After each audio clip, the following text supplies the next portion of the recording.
আর এবার শুরুতেই নজর রাখতে হচ্ছে বিকাশ ভবনের দিকে, কারণ বিকাশ ভবনের সামনে থেকে সরতে নারাজ আন্দোলনকারীরা। সকাল থেকে সেখানে লাগাতার স্লোগান চলছে। বৃহস্পতিবার যে ছবি দেখতে পাওয়া গিয়েছিল, চাকরিহারাদের আন্দোলন, রক্তারক্তি পরিস্থিতি, 40 জনেরও বেশি আহত হয়েছেন, এই দাবি চাকরিহারারা করছেন। আর বৃহস্পতিবার ধস্তাধস্তিতে কয়েকজন পুলিশ কর্মী আহত হন। পুলিশের লাঠিচার্জের প্রতিবাদে ধিক্কার দিবস পালন হয়, কিন্তু বিকাশ ভবনের সামনে থেকে সরতে নারাজ আন্দোলনকারীরা। পুনর্বহাল না হলে তারা তাদের জায়গা থেকে সরবেন না, তাদের দাবি থেকে সরবেন না, এবং দ্বিতীয়বার একই চাকরির জন্য পরীক্ষা দিতেও নারাজ তারা। ঠিক কি ছবি উঠে আসছে আমরা জানবো সরাসরি এই মুহূর্তে বিকাশ ভবনের সামনে থেকে। অয়ন ঘোষাল আমাদের প্রতিনিধি রয়েছেন আমাদের সঙ্গে।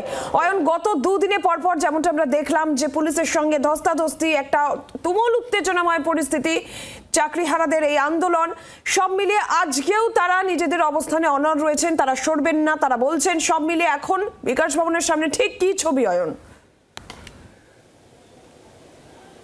সুপ্রভাত নীলাঞ্জনা। বিকাশ ভবনে বৃহস্পতিবার এবং তার জেরে শুক্রবার যে সমস্ত ঘটনা ঘটেছে, সেই ঘটনা, দফায় দফায় উত্তেজনা, রক্তারক্তি কাণ্ড, অভিযোগ পাল্টা অভিযোগ, সব মিলিয়ে যে ছবি বিকাশ ভবন, সেটা গোটা রাজ্য গোটা দেশ দেখেছে। আজকে সেই ছবিটা কিছুটা আলাদা, কারণ আজকে বিকাশ ভবনের সামনে একটু অন্য রকমের আন্দোলন করতে চাইছেন এই সমস্ত চাকরিহারা যোগ্য শিক্ষক শিক্ষিকারা। কি সেই আন্দোলন আমরা একজন যোগ্য চাকরিহারার কাছ থেকে জানতে চাইব। আজকে আপনারা কি ধরনের আন্দোলন করবেন? আপনারা যেটা বলছেন, আপনারা এখানে আজকে ক্লাসরুম বসাবেন, কারা আসবে সেখানে? আমরা এখানে ক্লাসরুম একটা শান্তি শৃঙ্খলা পরিবেশ, যেখানে অন্যান্য স্কুল থেকে, বিভিন্ন স্কুল থেকে ছাত্ররা আসবে, সেখানে তাদের পড়াশোনার ব্যবস্থা যেভাবে করা হয় সেভাবে করা হবে, এবং ছাত্ররা তারা প্রতিবাদ জানাবে। আমরা টিচাররা হিসেবে যে প্রতিবাদ জানিয়েছি যে আমরা যোগ্য, আমাদের স্কুলে ফেরানোর ব্যবস্থা করা হোক। এছাড়াও সমাজের বুদ্ধিজীবী যারা মানুষ, যারা সমাজের শুভবুদ্ধি সম্পন্ন মানুষ, যারা এই অন্যায়ের বিরুদ্ধে যারা প্রতিবাদ এতকাল করে এসেছেন, তারা তো প্রতিবাদ করেছেন, এখনও করবেন। এছাড়াও ক্লাসরুমে যে সমস্ত ছাত্রছাত্রীদের আমরা পড়িয়েছি, তাদের মনের ব্যথা যে তারা তাদের প্রিয় টিচারদের, শিক্ষক শেখাতে পারছে না, তারা আজকে আসবেন। অভিনব প্রতিবাদ নিঃসন্দেহে। একদিকে বুদ্ধিজীবীদের একাংশ তারা আসতে পারেন, সেখানে একটা কনভেনশন হতে পারে। তার পাশাপাশি অত্যন্ত অভিনব প্রতিবাদ সেটা হচ্ছে এবার স্কুলের ছাত্রদেরকে এখানে আনা হবে, যারা তাদের প্রিয় শিক্ষক শিক্ষিকাদের মিস করছেন, স্কুলে যাচ্ছেন না, তারা এখানে এসে শিক্ষকদের ওপর বৃহস্পতিবার যা হয়েছিল তার প্রতিবাদ জানাবে। শেষ পর্যন্ত কজন আসে, কী ধরনের প্রতিবাদ সংগঠিত হয়, সেদিকে নজর থাকবে। তার আগে এই মুহূর্তে বিকাশ ভবনের নিরাপত্তার ছবি। একই রকমভাবে বিকাশ ভবনের সামনের এবং পেছনের দিকের গেট সিল করা রয়েছে। পুলিশ কর্মীরা প্রস্তুত রয়েছেন, তাদের নতুন যে ডিউটি, তারা সেখানে এসে পরপর তাদের মতো পজিশন নিয়েছেন। এবং পরিস্থিতি যদি অপ্রীতিকর দিকে যায়, তাহলে এখানে ফোর্স বাড়ানো হবে, ঠিক যেমন বৃহস্পতি এবং শুক্রবার বাড়ানো হয়েছিল। আজকে শনিবার এখনও পর্যন্ত যা পরিস্থিতি, এখনও পর্যন্ত এখানে জমায়েতকারীর যা সংখ্যা, সেই অনুপাতে পর্যাপ্ত পুলিশকর্মী মোতায়েন রয়েছেন। তবে অ্যাডিশনাল ফোর্স বিধাননগর কমিশনারেটের পক্ষ থেকে তাদেরও কিন্তু এই মুহূর্তে অ্যালার্ট থাকতে বলা হয়েছে।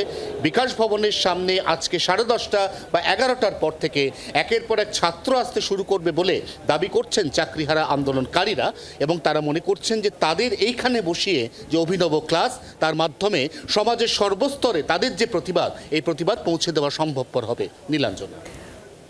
অয়ন, আজকে যেরকম পড়ুয়ারা আসবেন, একটা অভিনবভাবে আন্দোলনের প্রস্তুতি তারা নিচ্ছেন, চাকরিহারারা নিচ্ছেন, কিন্তু তার মধ্যেও যেটা দেখতে পাওয়া যাচ্ছে যে শাসক দল তারা কিন্তু এই আন্দোলনের কোনো মানে দেখছে না।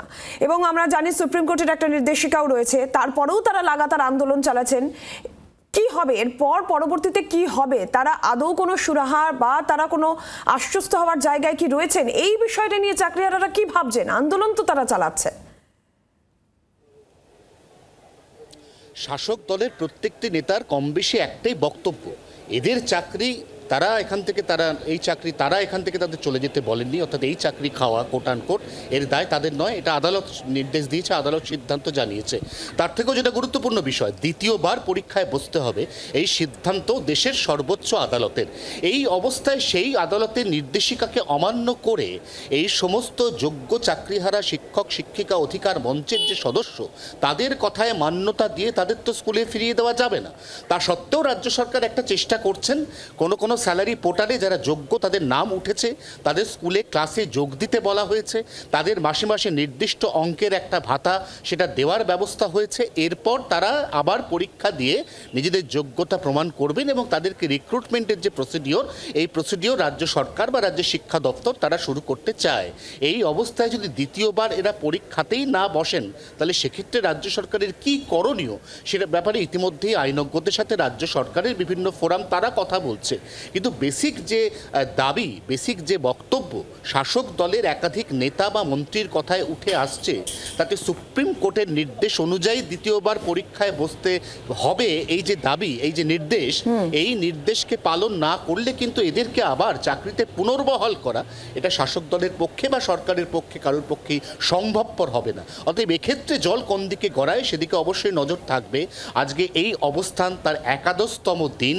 এই একাদশতম দিনের মধ্যে নবম এবং দশম দিনে এখানে একের পর এক যে ঘটনা প্রবাহ, সেই ঘটনা প্রবাহের পরিপ্রেক্ষিতে নতুন করে রাজ্য সরকার, রাজ্যের শিক্ষা দপ্তর এই গোটা বিষয়টি নিয়ে কী ধরনের ভাবনা চিন্তা করছে, কি বলছেন রাজ্যের শিক্ষামন্ত্রী ব্রাত্য বসু, সেদিকেও কিন্তু অবশ্যই প্রত্যেকটি মহলে নজর রয়েছে। নীলাঞ্জন।